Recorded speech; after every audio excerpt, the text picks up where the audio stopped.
నమస్తే ఎక్స్ప్రెస్ మినిట్కి స్వాగతం. ఆంధ్రప్రదేశ్కి సంబంధించిన అప్డేట్స్ని ఇప్పుడు చూద్దాం.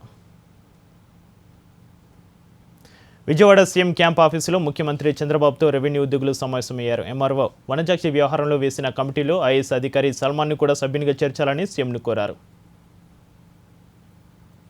శ్రీకాకుళంలో ఏసీబీకి మరో అవినీతి చాప చిక్కింది. రాజంపట్నంకు చెందిన రాంబాబు ఇంటి పత్రాల కోసం సబ్ రిజిస్టర్కు దరఖాస్తు చేసుకున్నాడు. దీంతో అధికారి 10,000 లంచం డిమాండ్ చేశాడు. ఏసీబీకి ఫిర్యాదు చేయడంతో వారు రెడీ హ్యాండెడ్గా పట్టుకున్నారు.